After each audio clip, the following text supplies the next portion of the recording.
Пайғамбар саллаллаху алейхи вассалам Омар радиаллаху анху мен Али радиаллаху анху айтады.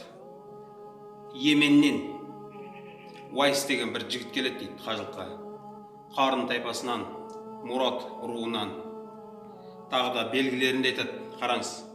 Пайғамбар саллаллаху алейхи айтады, оны маған уахи етілді дейді. Қолында алапестен қалған жараның дақтары бар дейді, іздері бар дейді. Сол жігітті көрсеңдер, менен сәлем айтыңдар дейді. Және шапанда сыйлыққа шапан берген дейді, менен берерсіңдер деп, сыйлық деп. Және қарасаңшы не деп жатыр? Одан дұға сұрап қалыңдар дейді. Кімге айтып жатыр бұны?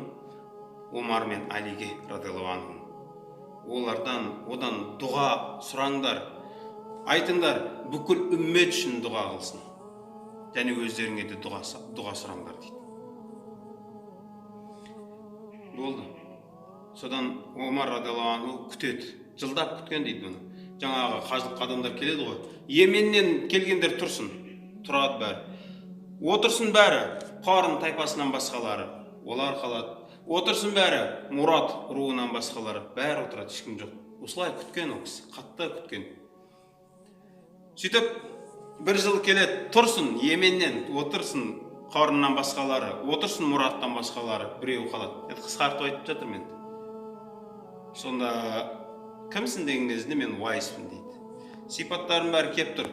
Содан келіп, қараңыз. Саған пайғамбар саллаллаху алейхи вассалам сәлем айтты дейді. Сөйтіп шапанын сыйлап, одан кейін дұға қылдырады ол кісіге. Дұға қылдырады. Бүкіл үммет үшін, өздері үшін дұға сұрайды. Бітті. Хадис бітті. Не түсінсіз?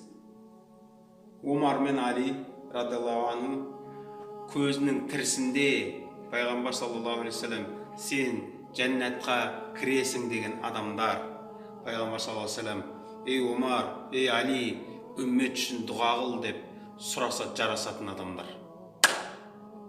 Ал Уайс пайғамбар саллаллаху көзін көрген адам емес, сахаба емес ол. Бірақ ол Омар мен Алиге дұға қылатындай дәрежеге қалай жетті ол десе, ол сахаба болмаған. Пайғамбар саллаллаху тұсында өмір сүрген, бірақ көруге мүмкіндігі болмаған. Не үшін? Анасы болған үйінде қария анасы. Анасына қарағанда, анасының қызметінде болған. Қараңыз, ол анасы айтады екен ғой кәдімгідей, барып пайғамбарды көр деп жаңағы өсиетін жоқ. Анасының қызметінен шыға алмағанда не түсінсіздер жігіттер? Қараңыз. Біз кейбір кезде аналарымызды, достарымыздың тірлігі тұрған кезде кетеміз да, аналарымызға уақытым жоқ, шаршап тұрмын. Ол кісі әлемдердің Раббысы Алла тағала «Уәмә арсалнака илля рахматан лил алямин» біз сені әлемге рахмет етіп жібердік деп. Алланың сүйікті болған құлы пайғамбар саллаллаху алейхи вассаламды көруге мүмкіндігі болып тұрып, қарасаңызшы, анасына қызмет қылуды ол кісі таңдады да.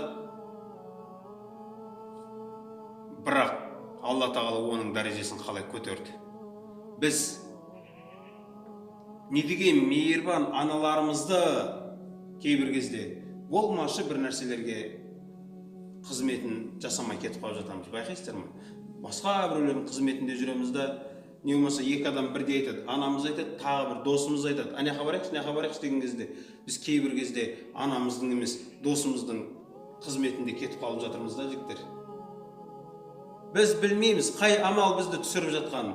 Уайс ал-Қарани анасына қызмет етіп жатқан кезінде ол осы қызметті істей берейін, Алла тағала менің дәрежемді көтеретін шығар деп ойлаған жоқ қой ол.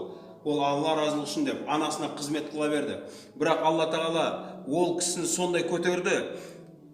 Пайғамбар саллаллаху алейхи вассалам мақтаған адамдар одан дұға сұрайтындай жағдайда еді. Ол кісінің дәрежесінен былай айтып жеткізе алмай жатыр. Түсініп жатқан шығарсыз.